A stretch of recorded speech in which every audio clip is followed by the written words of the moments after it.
Shalom. Renungan kali ini berjudul Masa Lalu dan Masa Depan Israel. Bagian ketiga. Oleh Evangelis Lokamanya Prawiro. Dalam Yesaya 1, Allah sendiri mendeklarasi dosa-dosa Israel kepada mereka semua yang mendengar. Dengarlah hai langit, dan perhatikanlah hai bumi, sebab Tuhan berfirman, Aku membesarkan anak-anak dan mengasuhnya, tetapi mereka memberontak terhadap aku. Ayat 2. Bahasa Ibrani menekankan kata mereka, berarti anak-anak yang paling Allah pelihara dan besarkan, mereka yang memberontak terhadapnya. Ayat 4-6 menggambarkan bangsa yang sakit dari kepala sampai telapak kaki. Tidak ada satupun tempat yang baik darinya. Celakalah bangsa yang berdosa, kaum yang syarat dengan kesalahan, keturunan yang jahat-jahat, anak-anak yang berlaku buruk. Mereka meninggalkan Tuhan, menista yang Maha Kudus, Allah Israel, dan berpaling membelakangi Dia. Di manakah kamu mau dipukul lagi? Kamu yang bertambah murtad, seluruh kepala sakit dan seluruh hati lemah lesu. Dari telapak kaki sampai kepala tidak ada yang sehat. Bengkak dan bilur dan luka baru. Tidak dipijit dan tidak dibalut dan tidak ditaruh minyak. Dalam ayat 12-15, Tuhan mendeklarasi bahwa semua upacara-upacara agamawi Israel tidak bisa diterima olehnya. Sebaliknya malah memprovokasi penolakannya. Ia menutup dengan kata-kata, apabila kamu menadahkan tanganmu untuk berdoa, aku akan memalingkan mukaku, bahkan sekalipun kamu berkali-kali berdoa, aku tidak akan mendengarkannya, sebab tanganmu penuh dengan darah. Ayat 15. Tema kedosaan Israel terulang sepanjang Yesaya. Sebagai contoh, tidak ada penulis modern bisa menulis tuduhan atas mereka lebih jelas dan berat daripada kata-kata Yesaya 59 ayat 2-8. Tetapi yang merupakan pemisah antara kamu dan Allahmu ialah segala kejahatanmu, dan yang membuat Dia menyembunyikan diri terhadap kamu sehingga Ia tidak mendengar ialah segala dosamu. Sebab tanganmu cemar oleh darah dan jarimu oleh kejahatan, mulutmu mengucapkan dusta, lidahmu menyebut-nyebut kecurangan. Tidak ada yang mengajukan pengaduan dengan alasan benar, dan tidak ada yang menghakimi dengan alasan teguh. Orang mengandalkan kesia-siaan dan mengucapkan dusta. Orang mengandung bencana dan melahirkan kelaliman. Mereka meneteskan telur ular beludak dan menenun sarang laba-laba. Siapa yang makan dari telurnya itu akan mati. Dan apabila sebutir ditekan pecah, keluarlah ular beludak. Sarang yang ditenun itu tidak dapat dipergunakan sebagai pakaian, dan buatan mereka itu tidak dapat dipakai sebagai kain. Perbuatan mereka adalah perbuatan kelaliman, dan yang dikerjakan tangan mereka adalah kekerasan belaka. Mereka segera melakukan kejahatan dan bersegera hendak menumpahkan darah orang yang tidak bersalah. Rancangan mereka adalah rancangan kelaliman, dan kemana saja mereka pergi, mereka meninggalkan kebinasaan dan keruntuhan. Mereka tidak mengenal jalan damai, dan dalam jejak mereka tidak ada keadilan. Mereka mengambil jalan-jalan yang bengkok, dan setiap orang yang berjalan di situ tidaklah mengenal damai. Yesaya 59 ayat 2-8. Lebih jauh, tuduhan-tuduhan serupa ditemukan pada sebagian besar nabi-nabi lain Israel. Ini semua lebih signifikan karena nabi-nabi yang sama yang menggambarkan dengan detail jelas dosa-dosa Israel juga memprediksi dengan kejelasan yang sama dan detail yang sama restorasi Israel. Jika nabi-nabi Israel buta, sentimental, nasionalistik dan mengabaikan dosa-dosa bangsa mereka, maka kita bisa katakan janji-janji restorasi mereka tidak realistis, hanya angan-angan. Namun karena nabi-nabi yang sama yang menjanjikan restorasi adalah orang-orang yang mengucapkan tuduhan-tuduhan, kita tidak melihat logika atau konsistensi dalam tuduhan-tuduhan itu selain menolak janji-janji restorasi. Namun nabi-nabi Israel mengatakan dengan jelas janji-janji spesifik restorasi Israel yang akan terjadi dalam dua fase. Pertama dengan tanah mereka, dan kedua dengan Allah mereka. Kita selalu meletakkan dalam urutan itu karena kita melihat dalam kitab suci tujuan-tujuan Allah membawa sebagian besar orang Yahudi kembali ke tanah dalam keadaan belum diselamatkan dan tidak dalam iman, agar ia bisa berurusan dengan mereka di sana. Ini dinyatakan dalam Hosea 1 ayat 10. Tetapi kelak jumlah orang Israel akan seperti pasir laut yang tidak dapat ditakar dan tidak dapat dihitung. Dan di tempat di mana dikatakan kepada mereka, "Kamu ini bukanlah umatku," akan dikatakan kepada mereka, "Kamu anak-anak Allah yang hidup." Tempat di mana Allah berkata, "Kamu ini bukanlah umatku," adalah tanah Israel. Karena itu, restorasi orang-orang Yahudi dan diterimanya mereka oleh Allah akan terjadi di tanah Israel. Ada alasan praktis untuk ini yang tidak mudah diapresiasi dalam versi kekristenan masa kini di Barat. Di bawah pengaruh nilai-nilai sekular, kita sudah membuat iman Kristen sebagai persoalan hubungan pribadi seseorang dengan Allahnya. Penekanan kita terutama pada kata "ku", juru selamatku, imanku, gerejaku, pelayananku, dan seterusnya. Namun ini tidak mempresentasi dengan akurat perspektif Alkitabiah. Sepanjang kitab suci, Allah berurusan dengan individu-individu dalam konteks kelompok lebih besar, keluarga, komunitas, jemaat, bangsa.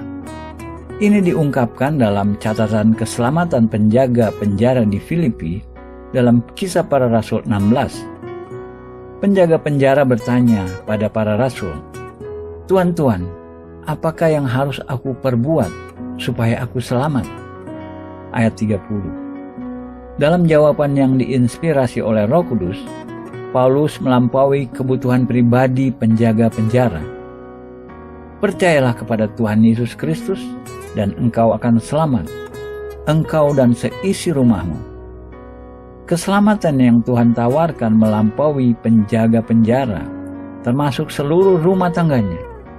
Ini norma Alkitabiah. Allah secara reguler berurusan dengan individu dalam konteks entitas lebih besar. Secara historis, selalu demikian cara Allah berurusan dengan Israel. Ia secara konsisten berhubungan dengan mereka bukan hanya sebagai individu-individu, namun sebagai satu bangsa yang disatukan melalui perjanjian dengan Allah. Ini bagaimana Allah bermaksud berurusan dengan mereka pada penutupan zaman ini sebagai satu bangsa.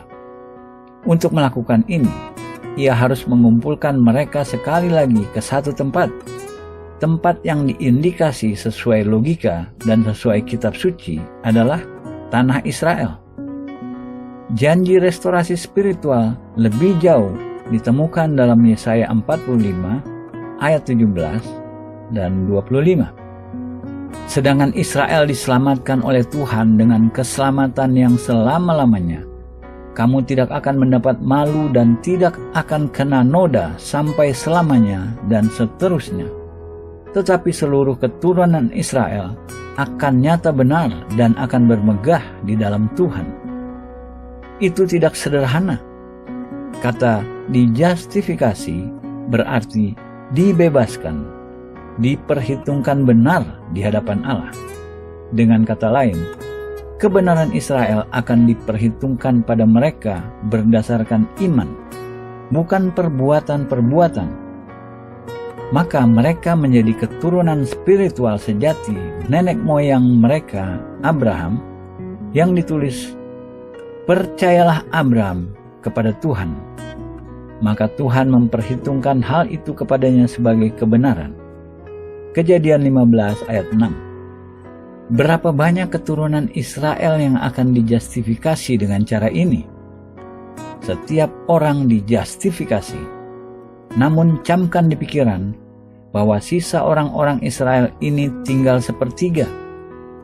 Janji lain restorasi Israel ditemukan dalam Yeremia 32 ayat 36-37. Oleh sebab itu, beginilah firman Tuhan, Allah Israel, mengenai kota ini, Yerusalem, yang engkau katakan telah diserahkan ke dalam tangan Raja Babel karena pedang, kelaparan, dan penyakit sampar. Sesungguhnya aku mengumpulkan mereka dari segala negeri, kemana aku mencerai beraikan mereka karena murkaku, kehangatan amarahku dan gusarku yang besar. Dan aku akan mengembalikan mereka ke tempat ini, tanah Israel, dan akan membuat mereka diam dengan tenteram. Prediksi ini sudah pasti tidak digenapi secara parsial dan temporer. Kembalinya mereka dari Babylon pada masa Zerubabel, kepala suku Yehuda, di pembuangan, tidak juga bisa diaplikasikan pada gereja.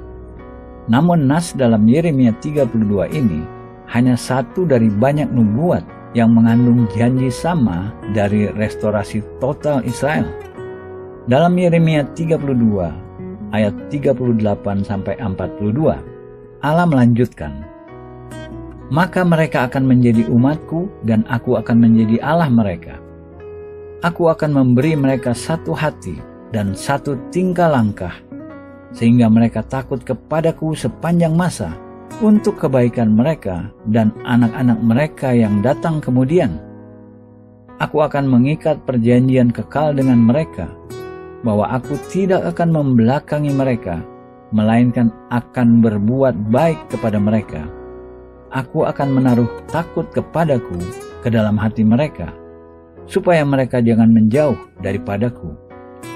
Aku akan bergirang karena mereka untuk berbuat baik kepada mereka, dan aku akan membuat mereka tumbuh di negeri ini dengan kesetiaan, dengan segenap hatiku, dan dengan segenap jiwaku.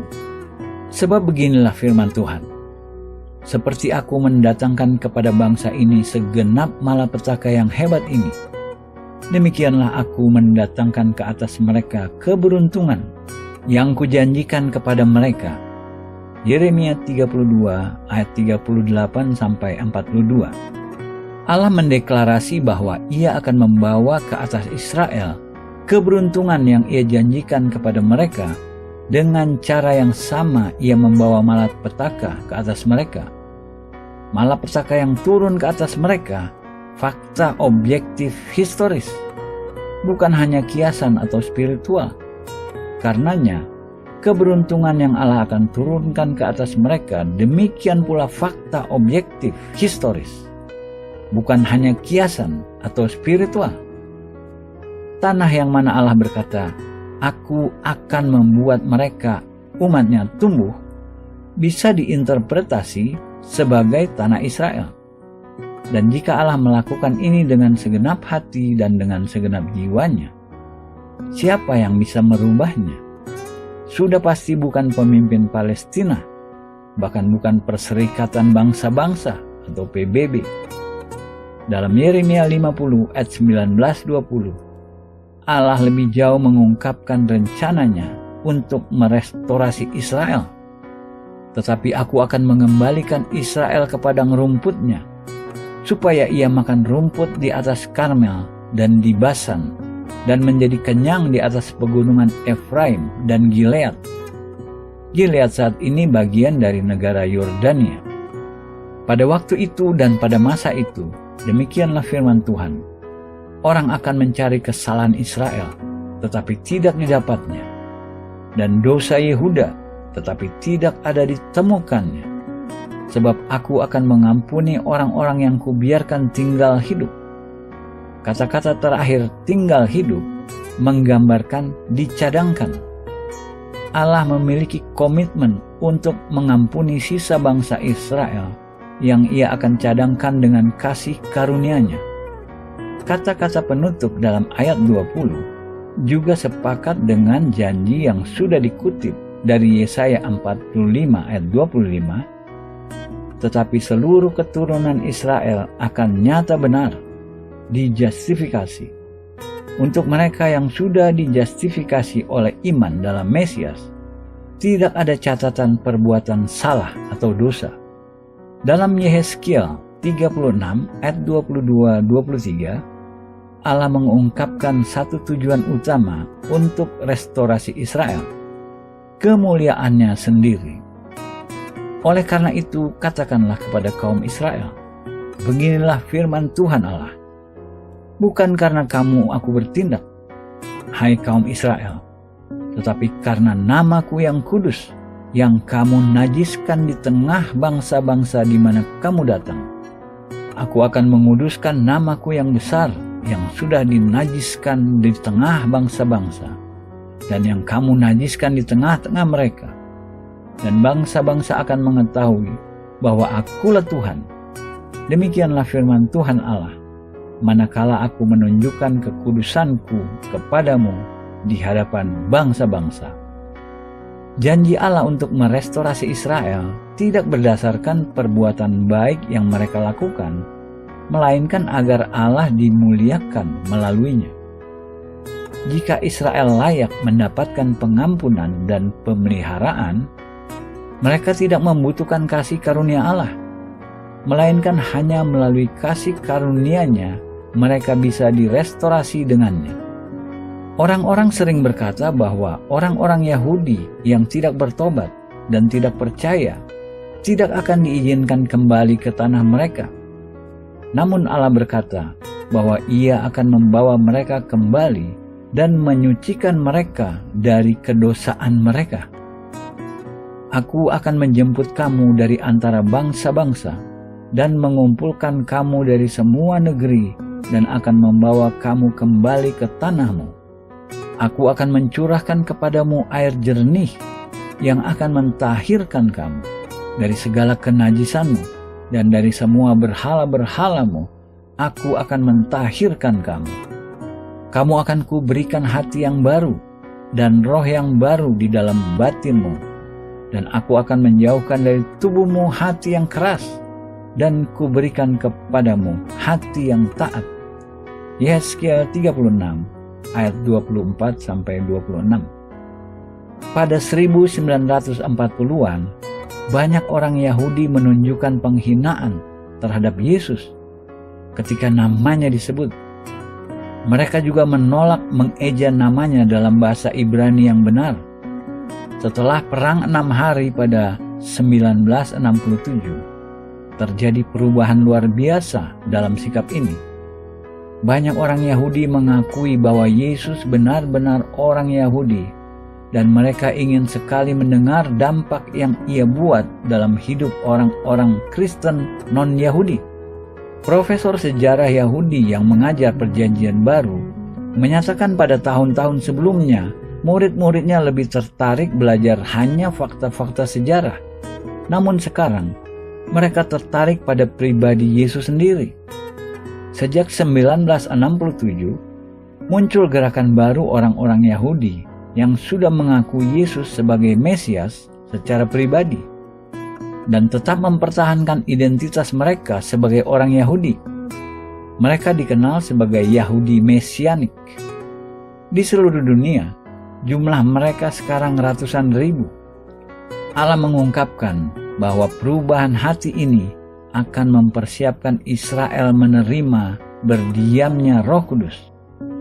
Rohku akan kuberikan diam di dalam batinmu, dan aku akan membuat kamu hidup menurut segala ketetapanku, dan tetap berpegang pada peraturan-peraturanku dan melakukannya. Dan kamu akan diam di dalam negeri yang telah kuberikan kepada nenek moyangmu, dan kamu akan menjadi umatku, dan aku akan menjadi Allahmu. Yehezkiel 36 ayat 27-28. Tidak diragukan lagi, tanah yang Allah berikan kepada nenek moyang Israel Hanya satu tanah menjawab deskripsi itu. Tanah yang sekarang dikenal sebagai Israel.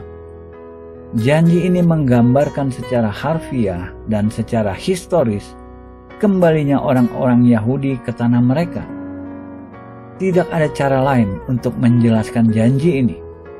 Alkitab adalah firman Allah, dan janji ini harus digenapi. Namun restorasi fisikal ke tanah Israel bukan tujuan final, hanya pendahuluan yang diperlukan untuk menuju klimaks tujuan akhir Allah, restorasi dengan Allah sendiri. Maka mereka akan menjadi umatku dan aku akan menjadi Allah mereka. Semua peristiwa yang terjadi saat ini di Timur Tengah diatur secara ilahi untuk membawa objektif penting tertinggi ini, rekonsiliasi Israel dengan Allah mereka. Sedikit lebih jauh dalam Yehezkiel 36, Allah mengingatkan orang-orang Yahudi lagi bahwa mereka belum melakukan apa-apa sehingga layak mendapatkan restorasi mereka. Bukan karena kamu aku bertindak, demikianlah firman Tuhan Allah. Ketahuilah itu. Merasa malulah kamu dan biarlah kamu dipermalukan karena kelakuanmu, hai kaum Israel. Ayat 32. Pada akhirnya, seluruh umat manusia tidak memiliki harapan selain belas kasih dan kasih karunia Allah. Sesuai definisinya, tidak bisa diperoleh dengan upaya sendiri. Ini berlaku sama bagi orang-orang Yahudi dan orang-orang non-Yahudi. Allah sudah memilih untuk membuat restorasinya agung atas Israel sebagai demonstrasi historis kebenaran ini kepada semua bangsa-bangsa. Amin.